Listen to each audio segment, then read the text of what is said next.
Do you know anything about a gravesite being here? Well, the dog actually alerted to right there when it's leaned up against the tree. Right here, you see this? There's three big, looks brothers. He's a bad person. In what way? Every way, I have no opinion. I'm not too glad he's in jail. He needs to die in jail. With all that he's done. Why didn't he want you to leave with your dad? Because he's sick.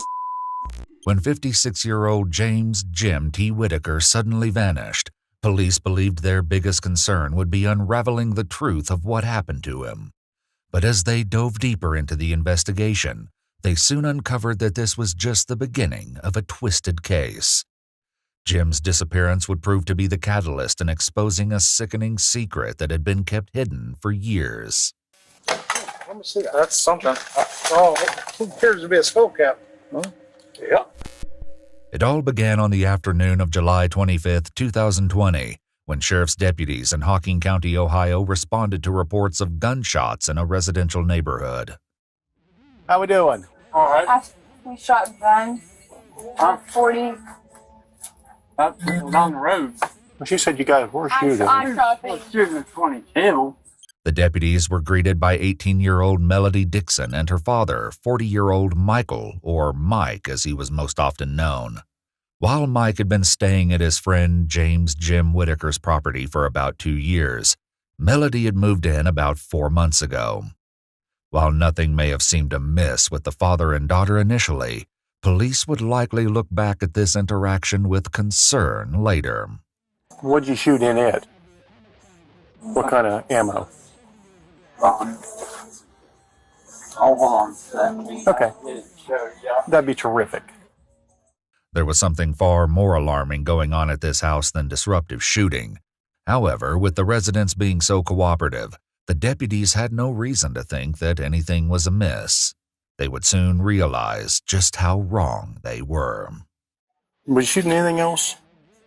That and the 22. Okay. We had I only shot that once, and I can show you where it hit the tree. Okay. Because I know they go far. It's like shooting Right. rifles. Well, the new ones. Well, it's no big deal. We had somebody that fired a gun and it struck a windshield. Nobody got hurt or anything like that. The father and daughter were let off with a warning, and the deputies departed.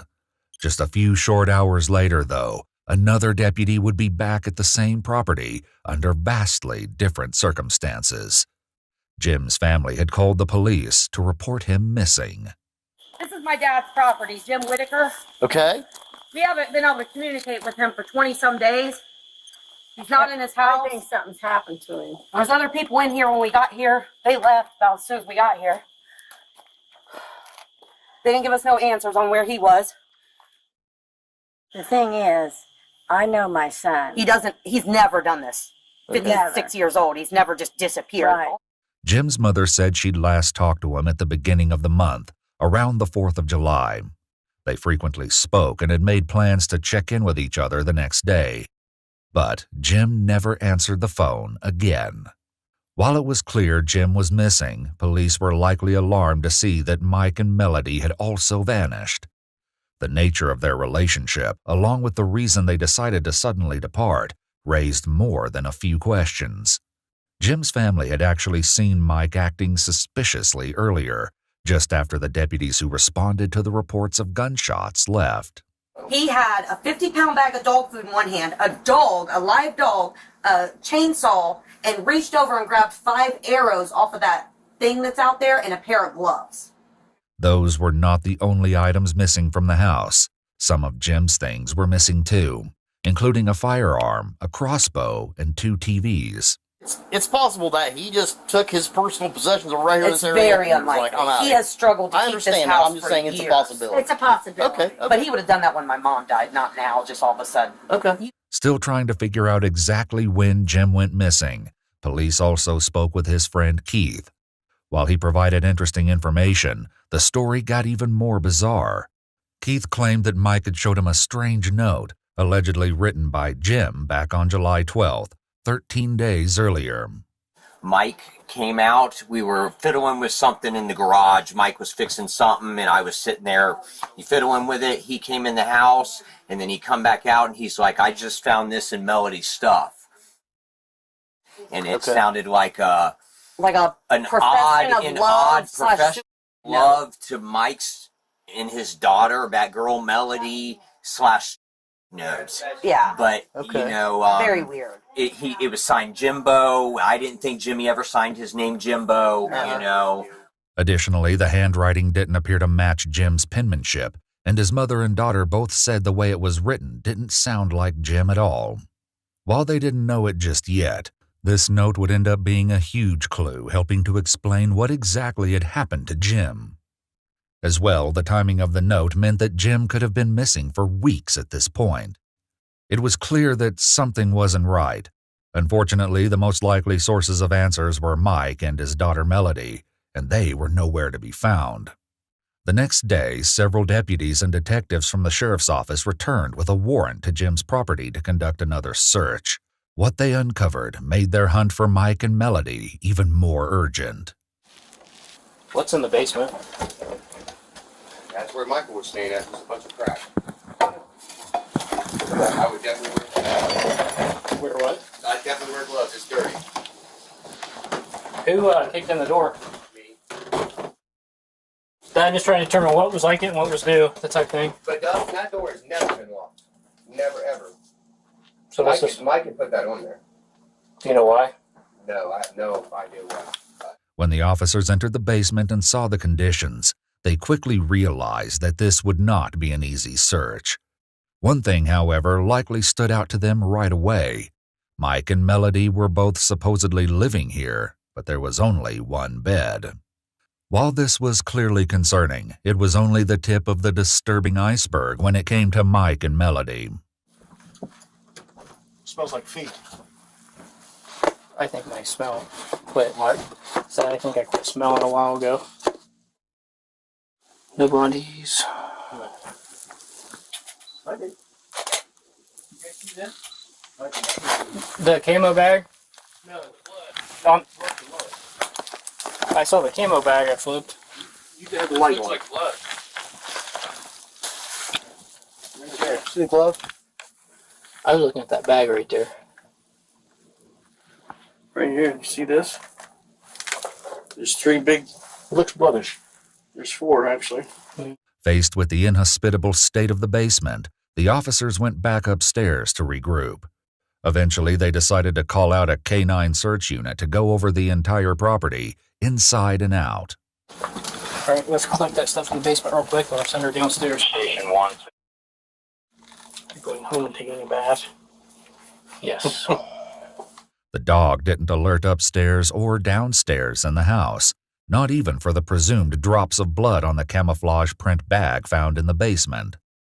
A second dog was brought in to double-check and delivered the same result. While this may have seemed promising when considering Jim's fate, it wouldn't for long.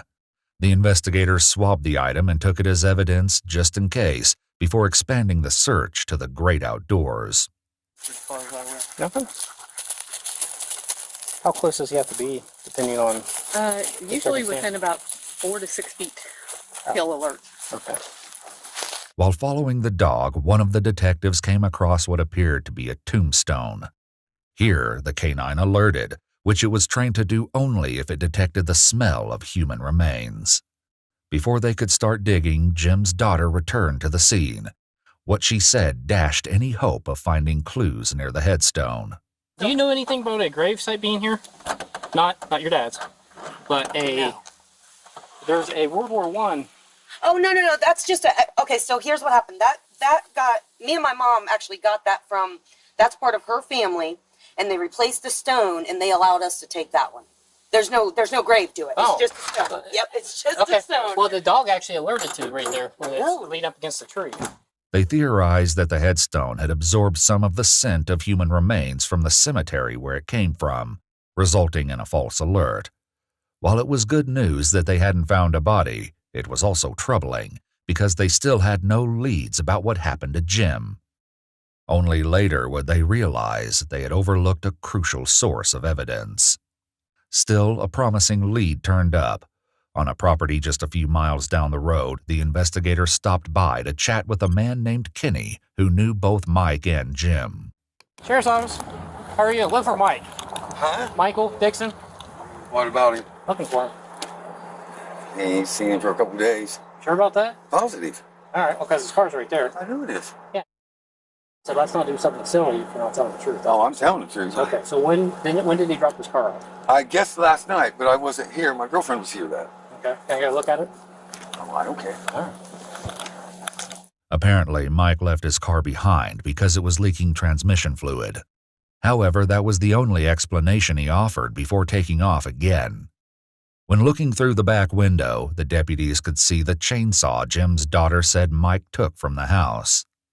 Mike's mom and stepdad, Denise and Frank Specie, lived just down the street from where Mike had left his car. When they headed over to the Specie house, the investigators found not only what they were looking for, but also would soon discover that multiple members of the Dixon family were hiding things, even if some of them didn't know it. Mike? Mike, there's a Fairfield County's got a warrant for you. You can take that there. Okay? I want you to take a couple hits off that cigarette. Or you just can't hang it in your mouth, keep smoking it if you want. That'll help you out. Is your dad here? Okay. Is there anybody else here or just your dad? Dad, my daughter. Okay. The detectives placed Mike under arrest on a pre-existing traffic warrant, but that wasn't what they really wanted to talk to him about. They made him aware of his Miranda rights before getting to the heart of the matter. You want to talk to me about what's been going on at Jim's house? They say that his daughter come down a few days ago and said that I had to get out of the house. He's been gone, I think, since the 5th. And his daughter come saying, oh, I was getting rid of his stuff. I didn't get rid of nothing of his. He was like a dad to me. So what do you think has happened to Jim? I'm hoping nothing. I'm hoping he just took off, but I don't know why. Further up the driveway, other detectives spoke with 18-year-old Melody. Did James say where he was going or anything? No. He didn't really say where he was going. He was just... What happened to some of his stuff? What do you mean? Like his guns, his TV set, and all that? Well, the gun was been missing, and I don't know about the TV. Unfortunately for Melody, Kenny and his son Jeff, who owned the property where Mike left his car, told the detectives otherwise. Mike Dixon, did he sell you a TV, or trade a TV? Yeah. The other missing TV was purchased by Kenny. This was just the tip of the iceberg when it came to Melody's secrets, and they only became more troubling from here. The investigators continued to press her, hopeful that she would slip up again. Do you think that something's happened to Jim? I think he just took off because that's what he's been talking about for a while. Where would he go?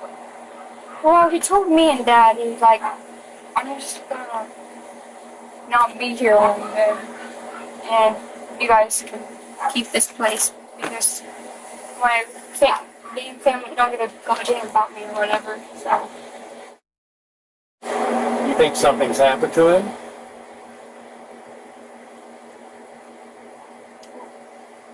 I don't really know because last time I seen him was 4th, 5th. Melody was talking to police on the 27th, meaning that Jim had been missing for around 23 days at this point. Melody said that prior to living with Jim and her father, Mike, she'd been in foster care and was specifically not supposed to be in contact with her father. The reason for this was stomach churning, as investigators would find out. But for now, police focused on what they knew and the note Jim supposedly left. Did you and Jim have a relationship? No? He wanted one. You wanted one? And then when I told him no, he went berserk, and that's what that letter was about. This topic would come up again later. Currently, the detectives probably noticed that despite the dire situation, Melody's priority was clearly not the missing Jim, but her father, Mike. Is he going to jail? Mm-hmm. Mike? Because there's a warrant for you. Mike was transported to the sheriff's office, where the detectives continued to question him about Jim's whereabouts. But Jim had talked about in the past. Was there anything to indicate that he was that his depression had reached a limit on that day? I didn't think so. Didn't think so? But I mean, if he was going to basically, why would he take a TV? Yeah. While they'd already found the TVs Mike sold to Kenny and Jeff, investigators also tracked down more of Jim's missing property. A firearm matching the description of Jim's favorite rifle was sold on July 6th to an acquaintance of Mike's named Tommy, but he resold it 2 days later. Investigators were able to track it down and collected it as evidence. When chatting with the detectives, Tommy revealed more than just the location of the rifle. He also shared some concerning information about Jim and Mike's odd relationship. Because, see, Michael beat the shit out of that old man a bunch. Like, yeah, they got in a fight a lot, man. That old man would get high on meth, because that old man was a meth head. And he'd get high on meth and stuff, and him and Michael would get into it, hot and heavy. I mean, he blacked Michael's eyes, and Michael blacked his eyes, too. I mean, it was like they was two fighting married couple. I swear to God, that's what you thought.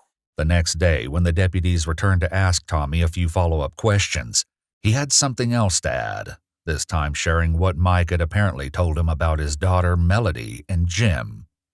He had said that he had caught his daughter and him in bed. I asked him. I saw my kids asked him right in my living room 2 days before you guys arrested him. I asked him if he did it. And here's his exact reaction when I asked him. He's like, no, man, I didn't do it like that. Like, eating, like, how you put that? You know when somebody's being sarcastic? Like, you know, like you can see in their voice and hear that, you know, he knows more than what he was saying.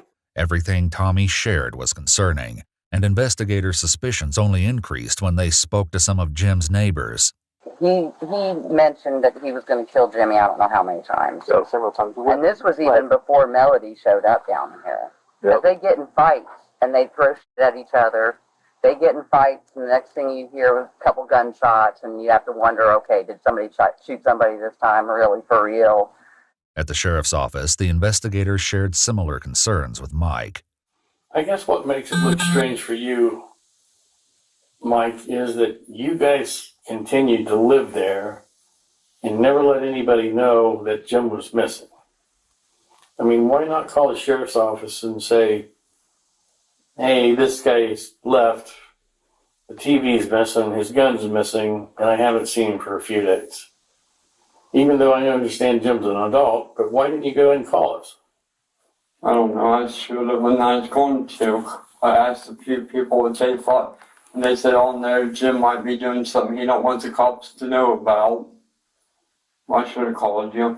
And then Mike made a mistake. Nah, I cared about Jim a lot, I did. But I mean, I'm not funny, but he was like my uncle. Alarmingly, Mike used the past tense when referring to Jim.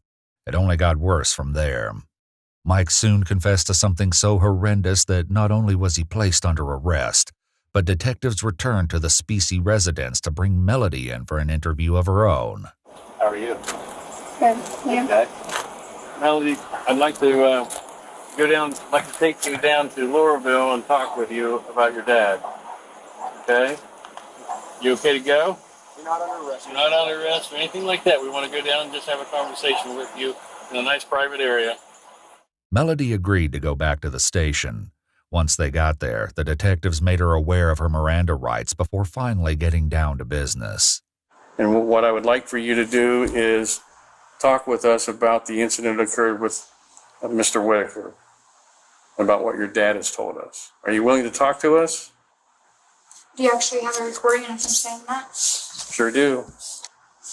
Could you check like a recording first and then get into it? I don't have the video with me. So I basically have to go out online right now. Well, I don't know if what you're telling me is correct or not. wouldn't you want the family to have closure? Do you think that James deserves to be laying out? It's not good for people, in my opinion. So Pardon? they're not good people, so why would I want them? They're not good people. I don't know. So you don't care about James? No, I don't say. Well, he's a bad person. In what way? every way, in my opinion. In every way, in what way would that be?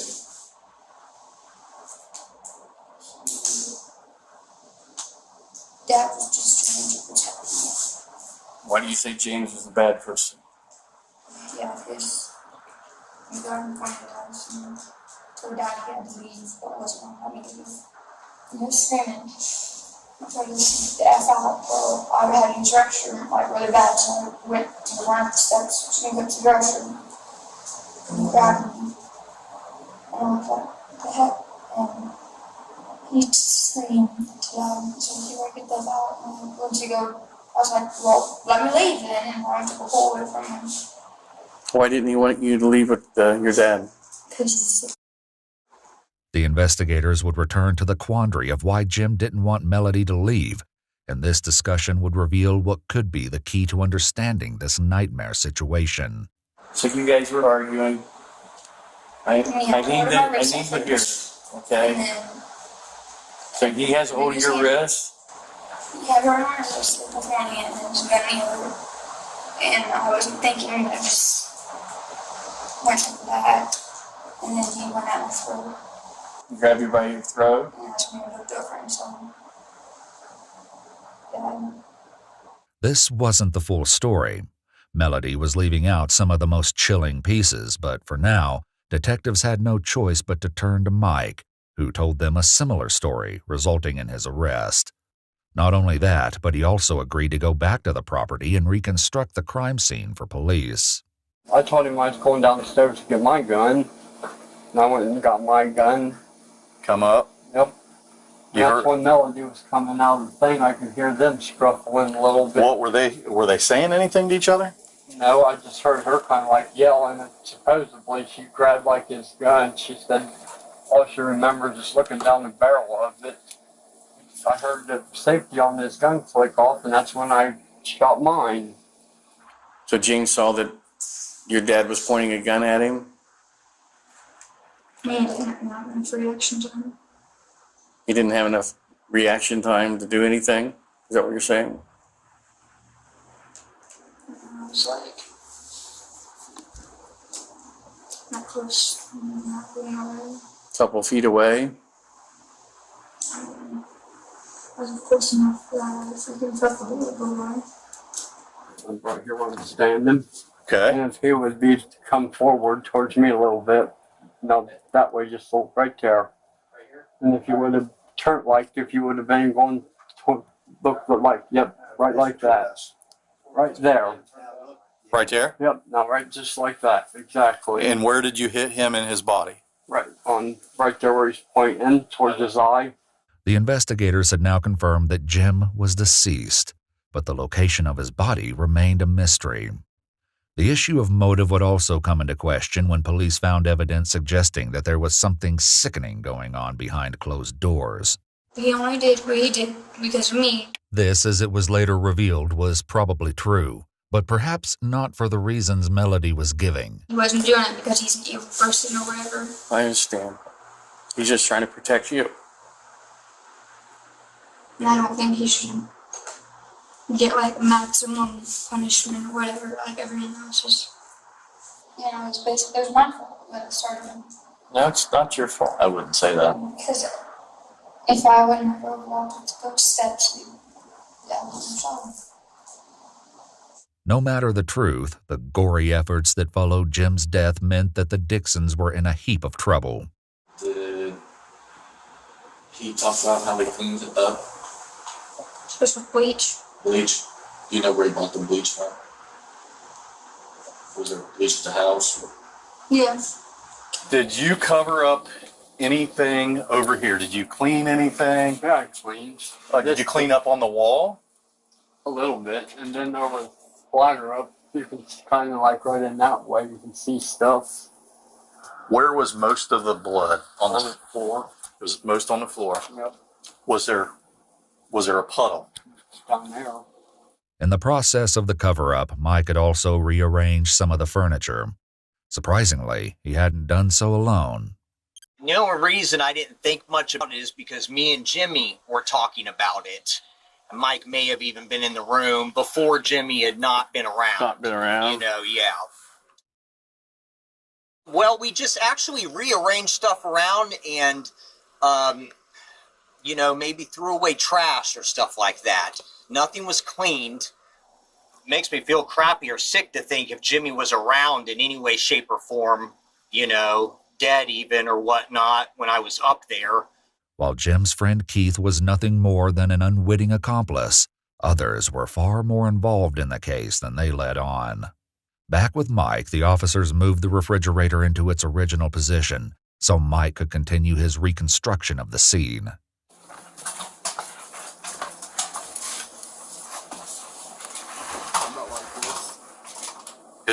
Where was the gun? The gun was about where my feet are. Which way was the gun? Pointing the barrel towards that. Use that. This was it. Say, this is the barrel like that. It was right there. Was it laying on him? Right there. So where's the butt of the gun? Right there. That's the butt of the gun. I took when I come up here and I took my hand over that way. Kicked it out, and then what? And then I reached down like I told you and seen if he had any paws Okay. And then what'd you do? Where was Melody? over there. About where that baseball bat's at. Once again, Melody filled in more of the missing details. What kind of clothes did you have on at the time? My graduation dress, Graduation dress? What color? white. What did you do with it? Pretty sure my dad burned it because it had stuff on it. While Melody believed her father burnt the dress, he never admitted to it. When the dress was burned, however, was an entirely different matter. Jim's neighbors provided a little more insight. We were sitting here just enjoying our 4th of July, and Melody comes walking down the driveway. And she stood there and asked if we had any gas that she could buy from a gas can. And what she was wearing that day, we all noticed that it looked like it had a blood stain on the middle of it. About that big around. When examining Jim's financial records, the investigators noticed that his debit card was used at a gas station on the 4th of July. This very well could have been the last place Jim had gone, but they also probably had to wonder if this transaction was made by Melody or Mike using his card. Unfortunately, they never found out, as the gas station footage had already been recorded over. But something else Melody said in interrogation clued the investigators in on who else may have known about the crime, and lied about it as well. Is your family like Frank, or is he married? Are they supporting you? I mean, are they being nice to you at least? Me and my grandpa, Your grandpa? Frank. Frank? Okay, that's your grandpa. Okay. Have you tried to talk to him about it so that they understand what you're going through? I mean, the only one I can really talk to is my grandpa. But the other ones, you can't really trust them. Mike also revealed that he told his stepdad Frank about killing Jim. This was about to be a big problem for Frank, as the police headed back to the Specie house a third time. With that being told, I want you to understand something. I've already talked to Mike. I've already talked to Melody. They both indicated to me that they talked to you and told you of the involvement of James' death, or Jimmy, if that's what you want to call him.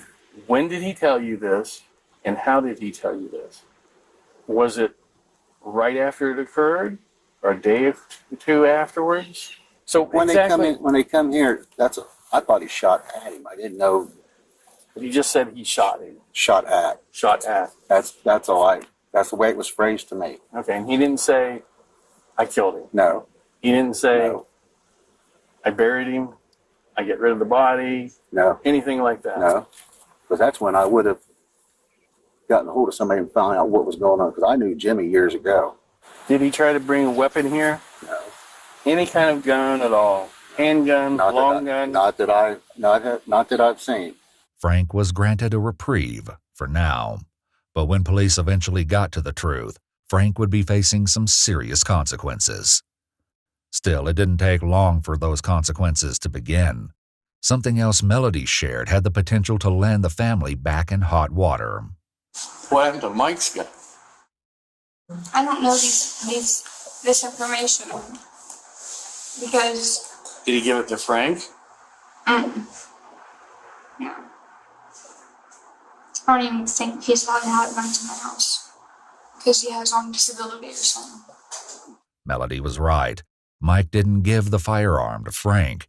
He gave it to someone else in the family.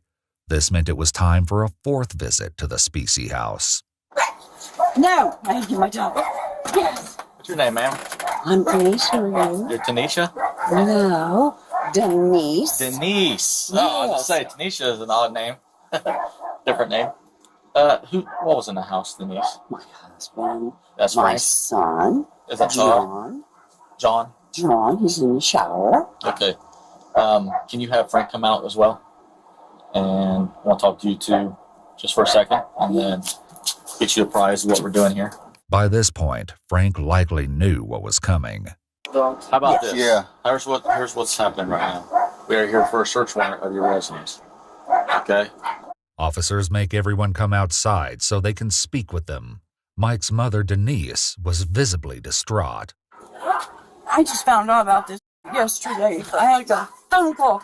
Well, we've got a lot of explaining to do to you and all that stuff, but like I said, there's a process we have to follow, all right? She only became more upset when one of the officers tried to read her Miranda rights. Okay. I ain't just been through anything, I guess. Okay. Listen, this is nothing, this isn't you, you know? Okay? Okay. Meanwhile, once Mike's brother John was out of the shower, the deputies took him aside and advised him of his Miranda rights, even though he wasn't under arrest. Essentially, there's only one question that I really need to ask you. Gun. Correct. Where is that gun at? Get it out of my trunk. It's in your trunk? Yes, sir. You know, the question is Michael brought you the gun. I bought the gun from my brother before any of this ever happened. He kept asking me to borrow it. He wanted to go hunting with it. And then he showed back up with it that morning. I didn't know yet. He just showed up with it. Here's your gun back. The suspected murder weapon was exactly where John said it was. John had something else to share, besides the location of the weapon. This has been brewing. Jimmy and Michael have been threatening to shoot each other for 2 years. The reason why things had escalated now, rather than any other time, was nothing short of scandalous. Did Michael tell you that he shot and killed Jimmy? No, he did not personally tell me. He did not. He didn't personally tell you, but did anybody in secondhand tell you? I am going to plead the fifth on that. John chose to plead the fifth. He did not get in any legal trouble. In addition to sorting out who knew what about the crime, police still needed to locate Jim's body and try to work out the true motive for his death. Both tasks would be far trickier than anyone bargained for. What happened then with James' body? I wasn't part of that. My dad made me go downstairs and go to bed. So he told you to go downstairs? Well, he and walked me up downstairs, and because I was like shocked. My niece kept screaming my name, but I wouldn't move. And that's when he grabbed me and brought me downstairs and like helped me in bed and told me, he's like, stay down here for a little while, and I fell asleep. Mike provided first-hand horrific details of what happened next. He was right here. I took him and I slid his head over this way. I put the sled right here beside him, took him, rolled him over, got a hold of the sled, put it here and rolled him over onto it and rolled him out the door. The sled Mike used was a deer sled, frequently used by hunters to haul heavy game home. The story only got grislier from there. So when you woke up, was all the blood and everything cleaned up? It was already gone? Mm-hmm. So you didn't know where any of that stuff went to? He said he burned it. Did you ask him, or did he just tell you? But he told me the night before that he was going to go take care of everything. But You never actually witnessed how the body was dragged out of the home, how it was removed or anything like he that? didn't want me to know. He didn't want me to. He didn't want you to watch. He knew once he pulled the trigger that he did that he shouldn't have done it. While Melody and Mike both insisted that she didn't help clean up the crime scene, police likely found it hard to believe that Mike could have pulled off the entire cover-up without help. Melody was also in trouble for lying to the police when they first asked her if she knew what happened to Jim. As a result, she was placed under arrest for obstruction of justice. While Mike was doing his walkthrough and reconstruction of the crime, Melody was also brought over from the jail to do her own on-site interview. While there, she saw her father for the first time since his arrest. Yes. Tell me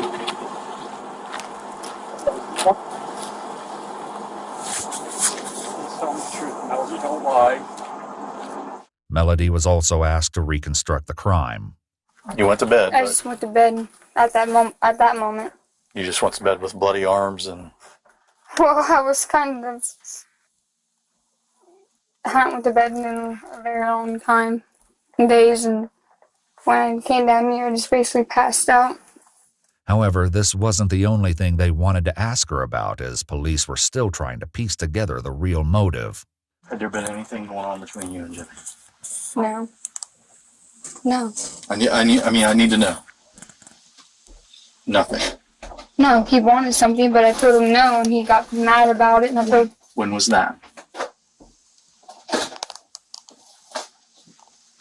Or basically the entire time I've been here. So the entire time, He's like... he'd been hitting on you, wanting you to do things with him. Yeah. And you never did. Mm-hmm. What about anything between you and your dad? Nothing at all? No. As odd as this line of questioning may sound, there was a very good reason investigators were asking. There was something unsettling going on with Mike and his 18-year-old daughter, Melody. Police were made aware of the troubling allegations early on in the investigation when speaking with Jim's family. Michael Dixon was here. Yeah. And what's his girlfriend's name? It's his daughter. Oh, his daughter. Melody. Yeah, it's his daughter/girlfriend. Police had also spoken to Melody's mother, Brandy, and what she shared added an upsetting layer to the case. Brandy explained the reason that Melody had been put in foster care and was not supposed to be in contact with her father. The Children's Services decided not to let Melody go back out because they think there was a possibility he made out with his own daughter. So they kept her in foster care. When she came up here and started visiting me, she wanted to see her dad, but nobody could stop her because she was 18. She started seeing her dad, but I don't know the things he said to her or whatever, but he got her back on drugs again, like meth and all that crap. Brandy said that there were multiple previous CPS reports detailing an ongoing struggle to keep Mike and Melody apart, but this is unconfirmed. Brandy also alleged that Mike's mother, Denise, was not only aware of the incestuous relationship, but had purchased lingerie for Melody. However, we do not have evidence to confirm this claim. Melody's younger sister made even more revolting claims. Whenever we lived out with his mom and dad, I walked in the trailer and Melody and he was under the blanket, but maybe.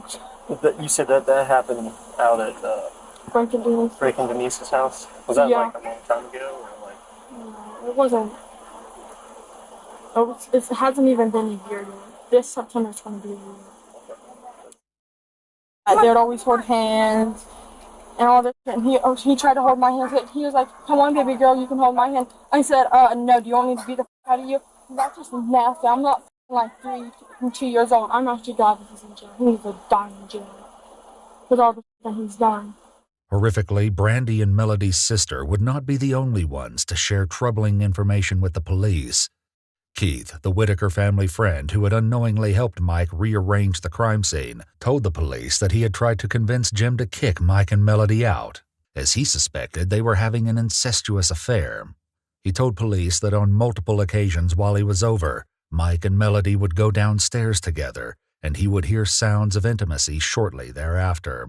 On one occasion, he said Melody invited him to stick around so they could have some fun, which sent Mike into such a rage that he grabbed a weapon and shot it out the back door several times. With the possibility of an illicit father-daughter relationship now in the mix, the investigators had to wonder if this could have been a factor in Jim's death. Little did they know, the case would get even more twisted. While investigators had Melody and Mike at the crime scene, they focused on trying to locate Jim's remains. During his reconstruction of the crime, Mike walked the investigators through the chilling steps he took to get rid of the evidence. So, which way did you drag him down into here? Right. You drug him right through here? And then show me where you laid the body.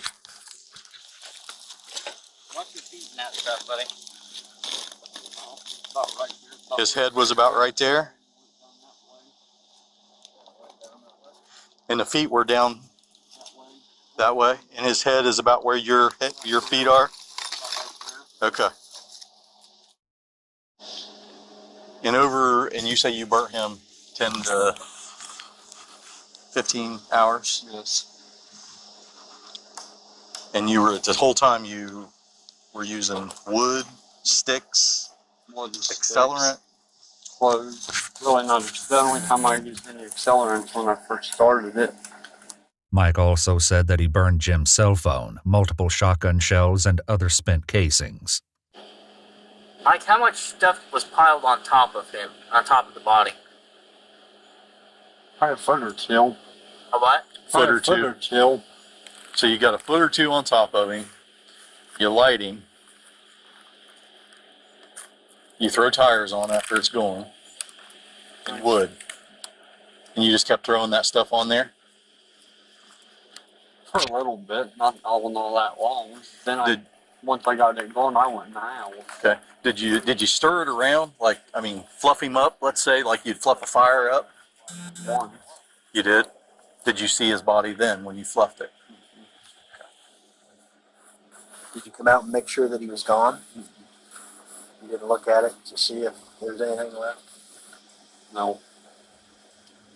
The investigators were inclined to believe Mike, as they'd already found a way to substantiate his claims.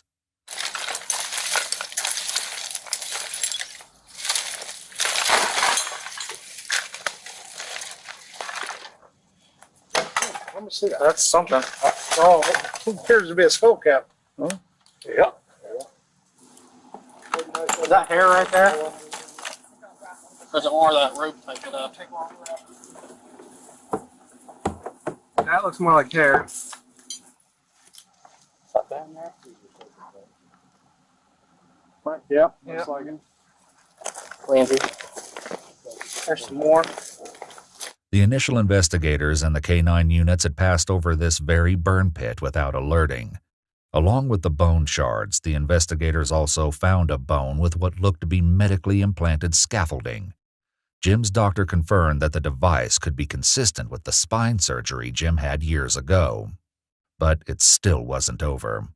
According to Mike, there was another place that needed to be searched for the rest of Jim's remains. Just a few days after Mike and Melody were arrested, the sheriff's department decided to pay Mike's stepfather, Frank, another visit.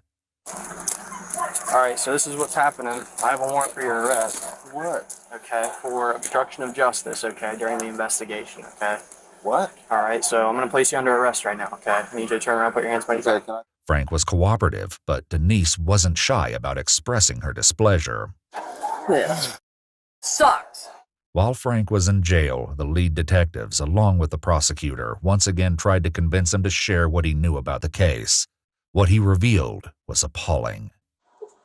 There's conversations that I know you had with Michael, with Melody present, especially when it came to destroying the teeth.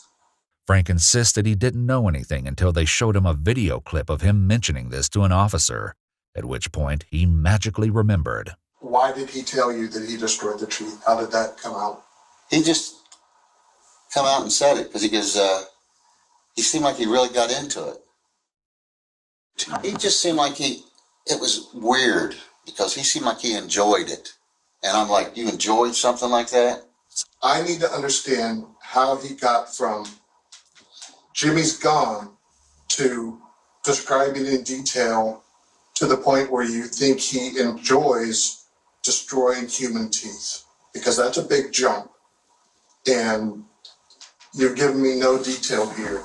Did he say whether or not Jimmy was dead when he knocked the teeth out? Yeah, he said he was gone. That's what I kept saying. He was gone. He didn't say nothing about him being dead. He's gone. After learning this, the detectives brought Mike back out for another walkthrough and enlisted his help to find what might remain of the teeth and the jawbone he said was kept with it. What was it in again? A bull. I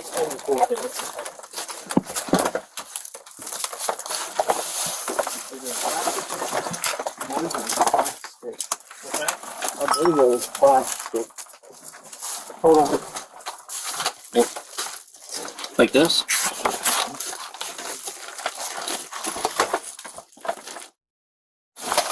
Underneath this shelf or underneath here? Underneath right there. Could it be anywhere else? How big's a bowl? How big around is that metal right there? How high is it? About 3-4 inches. That wasn't that. That wasn't that? Mm-hmm. Where could it have gone?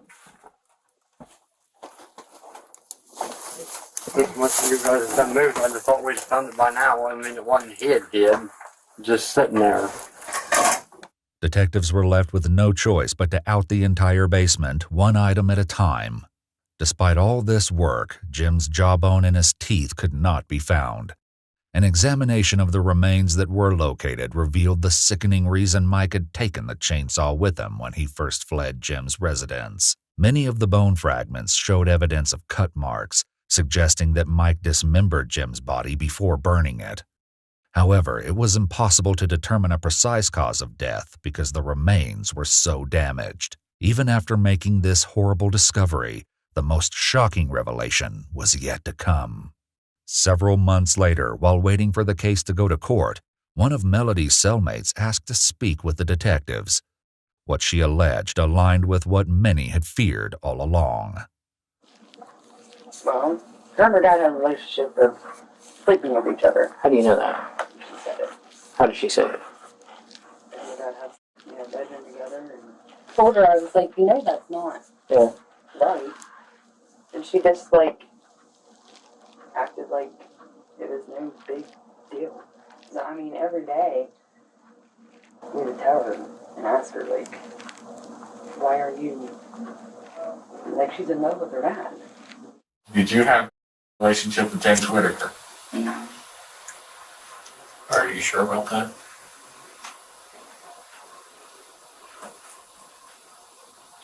Yeah. Did you guys ever kiss? No. Not even a kiss. Contrary to this, another woman incarcerated with Melody claimed she'd heard the exact opposite about Melody and Jim. Did she ever talk about any kind of relationship with him? Yeah. Yes? Yes. What did she say about that? I mean, pretty much that she would sleep with them for money. If Melody did have a relationship with Jim as well as her father, it had the potential to change almost everything about the case. It would explain the regular fights between Jim and Mike, and could mean that the shooting was the fallout of a twisted love triangle. While looking for proof of a relationship between Melody and Jim, the detectives obtained a search warrant to go through Melody's phone. There's a video on your phone. Police officers retrieved your phone. Looks like there's contact between you and your father. Would that be accurate or no? Yes. How long had you had a relationship with Michael?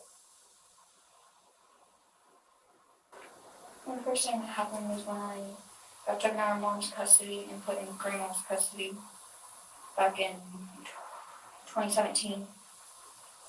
Melody claimed to be on meth each time she had relations with her father. How many times did that happen? The meth using or? With Michael. When I was 16, between 4 and 6 times. Disturbingly, this had taken place at the Specie house, while Melody and Mike were living with Frank and Denise, Melody's grandparents. As Melody's confession continued, it only became more upsetting. And how many times after that did it happen when you weren't at your grandmother's? Like, did that start to happen when you started to live with him and James? Yeah. About how many times? I don't know more than I can count. For like years of my life, whenever you try to say no, and then like men are on top of you and you can't push them off, and then whenever I would tell my dad no, he would stop and he would respect that. So that's why I thought it was okay, because he would always stop when I said no. You realize it wasn't okay? You know that now? You also realize it wasn't your fault? Because it wasn't okay. It was not okay. It wasn't your fault. He's a grown-ass man and should know better. In 2021, Michael Dixon was sentenced to life in prison for murder, along with 3 years for tampering with evidence and 16.5 years for engaging in corrupt acts. He will not be eligible for parole until 2070, at which point he would be 91 years old. Melody, meanwhile, was convicted on 2 counts of obstruction of justice and 3 counts of tampering with evidence. She was sentenced to 9 years in prison and will be eligible for release in 2029. Finally, Frank was convicted on 1 count of obstructing justice. He received credit for time served and 5 years on probation. Despite these convictions, we still don't know the full truth about why Mike killed Jim or the exact date of Jim's death. These factors will remain a mystery until either Mike or Melody reveal these final secrets.